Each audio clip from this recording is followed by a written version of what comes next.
ও মাই god, এটা কি দেখলাম আমি পাশে? আবার একটু ব্যাগে যাই তো দেখি, কি জানি দেখলাম গলির মধ্যে। ও মাই গড, দেখি আগে মোটরসাইকেলটা এই জায়গায় ব্রেক করে তারপরে আমি যাই দেখি কি জানি দেখলাম। ওরা ভূতই না মানুষ কি দেখি, এটা সাদা কাপড় দেওয়া মরে আছে। তো দেখি আগে খুলে দেখে নই বিষয়টা কি, এটা কি মানুষ না পুতুল? বাবা, এটা তো মানুষের মতো দেখা যাচ্ছে, চুল দেখি, আল্লাহ, এটা না সুন্দর একটা মেয়ে দেখি। এটা কি? প্রিয় বন্ধুরা, তোমরা কিন্তু অবশ্যই বলবা এটা কি, আসলে কি পুতুল না সুন্দর মেয়ে? তোমরা কমেন্টে অবশ্যই জানাইবাও। আমি আগে খুলে দেখে নেই এটা কি।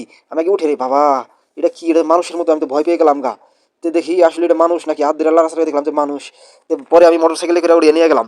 তো নিয়ে যাওয়ার পরে দেখো প্রিয় বন্ধুরা, তারপর আর একটা লোক দেখে হাঁটতে দিচ্ছে, হাই হাই এটা কি, আমি কি স্বপ্নে দেখতেছি নাকি? পরে দেখে এই পুতুলটার সাথে কিন্তু আমি খেলা করতেছি।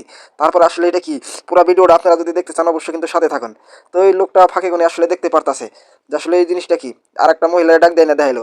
তো আসলে এটা কিন্তু আসলে ছিল একটা পুতুল, যা আসলে আমি মানে এটা কল্পনার মতো দেখছিলাম, এটা একটা মেয়ে। তো ভিডিওটা কেমন হয়েছে আপনারা অবশ্যই বলবেন। আর ভিডিওটা ভালো লাগলে কিন্তু অবশ্যই লাইক করে দেবেন।